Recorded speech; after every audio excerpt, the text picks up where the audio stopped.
Nah oke guys, selamat datang kembali channel Bejaman. Channel kita semua.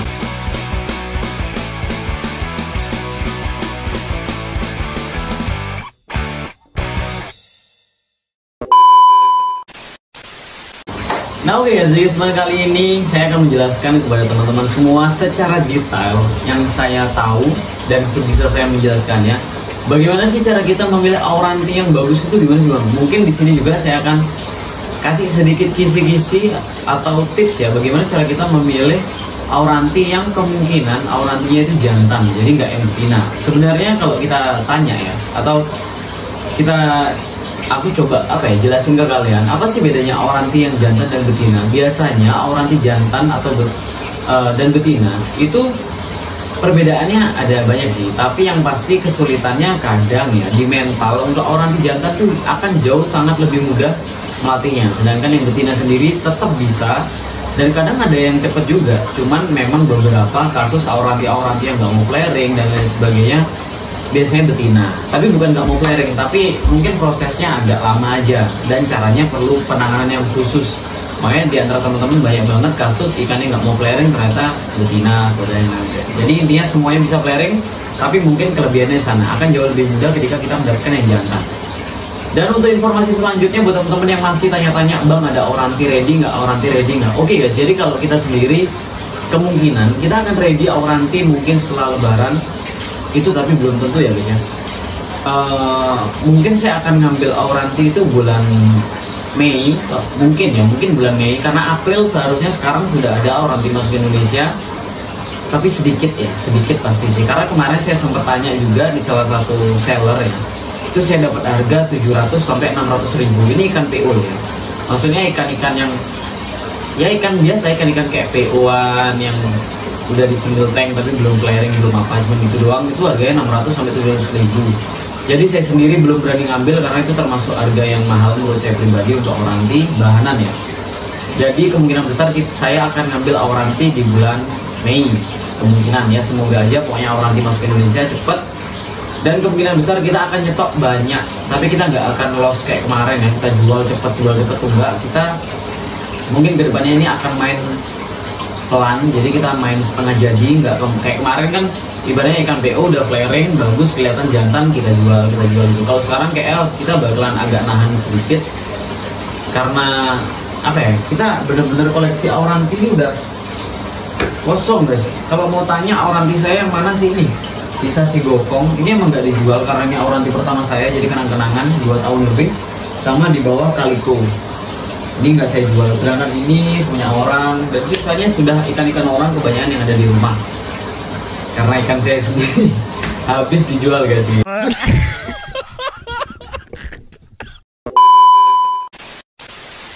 Dan kalau ada pertanyaan, bang lebih bagus mana sih, ini informasi ya, lebih bagus mana sih auranti itu, auranti CB atau yang WC?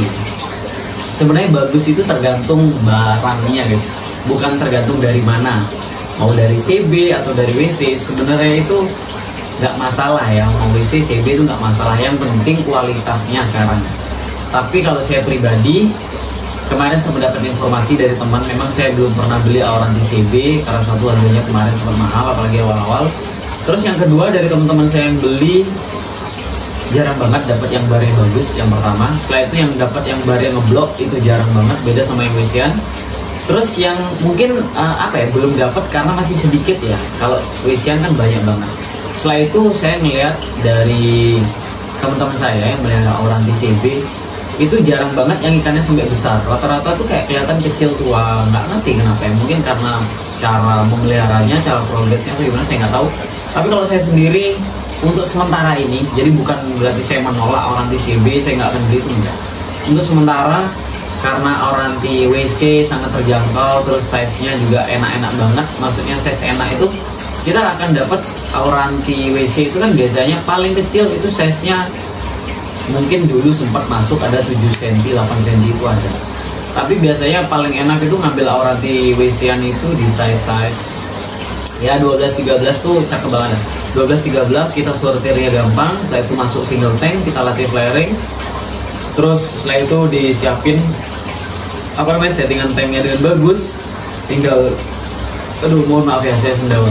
Di progres dikit-dikit udah naik warna, udah bisa dijual mahal, udah bisa kontes. Dan untuk masalah bisa kontes tuh kembali lagi cara kita memilih. Nah, oke, di awal jadi kita bakal ngebahas gimana sih cara milih Auranti apa ya, dari awal ya bang, dari awal. Ini saya nggak ngomongin CB ya, karena kalau CB kan pasti ya beda lah ya, intinya beda. Nah, saya bakalan ngomongin Auranti WC P1 lah ibaratnya. Bang, gimana cara kita memilih Auranti WC bang yang P1? Nah, oke guys, kalau saran yang pertama dari saya, ambil Auranti yang size-nya itu buat teman-teman ya, siapa aja sih. Itu kalau bisa di atas size 10 lah, kalau bisa itu enak banget untuk progres. Di atas size 10 itu bener-bener udah enak, gampang banget. Sama yang kedua untuk teman-teman yang kayak pemula dan lain sebagainya, kalau dapat yang jamuran di bagian mulut atau mulut ya terutama yang di bagian mulut tuh, kalau yang nggak bisa cara nyembuhinnya lebih baik jangan diambil. Terus kalau di bagian badan sedikit itu masih tetap bisa diobatin. Tapi kalau dari bagian mulut apalagi kena insang itu udah susah biasanya gitu. Tapi kalau cuma robek-robek itu sangat wajar. Ikan WC-an sobek-sobek di bagian fin, dorsal atau hancur bahkan ya kayak robek kena strip itu nggak masalah, itu oke. Tapi yang pertama itu ambil size-nya kalau bisa di atas size 10. Kedua jangan yang jamurnya itu sampai masuk insang gitu. Sama di bagian mulut, kalau mulut di bagian ujung doang dikit nggak masalah, tapi kalau udah masuk insang kalau bisa jangan, karena itu agak riskan. Karena kalau di insang itu kita susah ngobatinnya guys, karena dia di bagian dalam dan itu juga salah satu sistem pernapasannya dia kan. Jadi untuk pengobatannya juga agak ekstrim dan sulit gitu. Dan yang kedua, mungkin banyak di antara teman-teman bingung caranya ngitung simet, bar atau yellow strip di Auranti itu gimana bang. Nah, jadi kurang lebih itu kayak gini guys fotonya. Nah, jadi yang saya kasih tanda di atas ini, nah itu yang di bagian pangkal. Nah, di bagian pangkal itu saya anggap itu tutup ya. Jadi hampir semua Auranti itu pasti ada tutup. Jadi ada tutup bar. Itu biasanya saya nggak hitung. Nah, di depannya tutup itu yang saya kasih tanda, ini baru bisa kalian hitung ini barnya. 1, 2, 3. Nah, ini kalian hitung berapa, dan kanan kirinya kalau bisa sama jumlahnya. Dan kalau kalian nggak dapat yang jumlahnya sama kanan kiri, kalian ambil aja yang memang kanan kiri jumlahnya sama.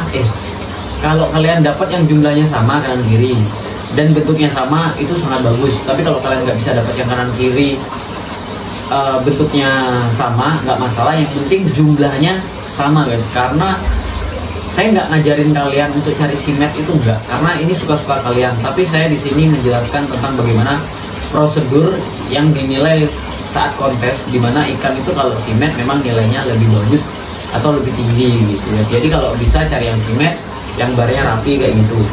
Dan yang bagus itu sebenarnya yang garisnya tipis atau yang ngeblok bang. Sebenarnya yang bagus itu yang ngeblok tebel kayak gini guys. Jadi bener-bener bar itu rapi ya, bener-bener rapi dan kalau bisa kanan kiri sama. Nah, terus kalau nemu bar yang jelek, contoh kayak ini saya nggak bilang jelek sih, maksudnya menurut saya kurang aja lah. Kalau nemu bar-bar yang kayak gini gimana bang? Yang penting tetap kalian hitung aja di bagian ujung garisnya itu kalian hitung berapa, terus kanannya berapa, kanan kiri berapa. Kalau udah sama nggak apa-apa. Karena yang apalagi zaman sekarang ya, kontes-kontes zaman sekarang itu bener-bener kayak ya ada sih yang bar yang nggak rapi, yang biasa-biasa aja tetap juara itu banyak guys. Jadi kalian nggak usah terlalu terpatok sama yang harus rapi banget, nggak usah. Tapi kalau kalian bisa dapat yang rapi banget itu sangat-sangat bagus. Tapi kalau nggak bisa dapat ya it's okay, ambil yang kayak gini aja nggak masalah.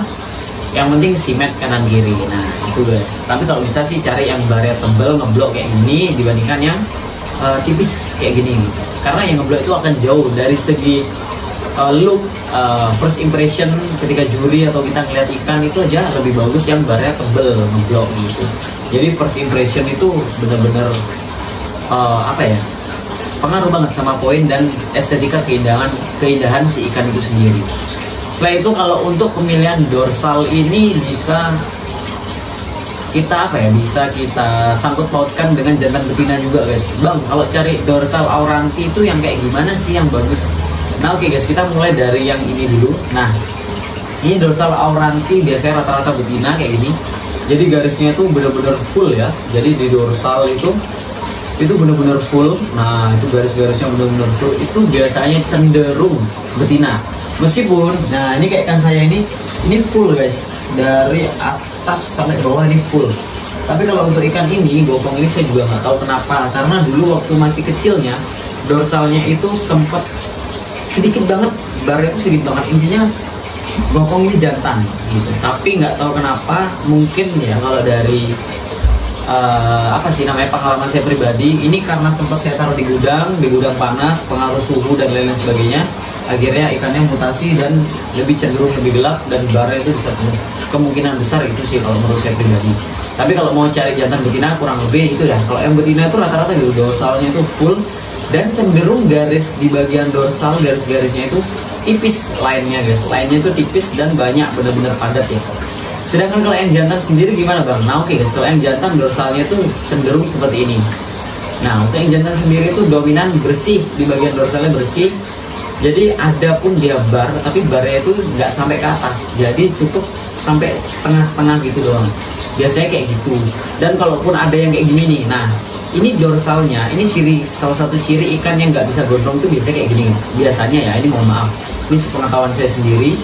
Ini biasanya kalau yang udah posisinya kayak gini, ini jantan, tapi ini nggak ada potensi gondrong ya kalau menurut saya pribadi. Tapi ini tetap jantan, ini tetap bagus karena dorsalnya itu nggak sampai full batiknya. Emang kenapa bang kalau batiknya sampai full? Kalau betina emangnya kenapa? Biasanya kalau batiknya full, warna di bagian dorsal atas itu akan bercampur sama warna garis batiknya. Jadi untuk segi estetika atau keindahan, cerahnya warna itu kurang gitu. Jadi lebih bagus tetap memang yang jantan kalau untuk oranti. Tapi apakah yang betina nggak bisa kontes bang? Tetap bisa dan tetap bisa juara.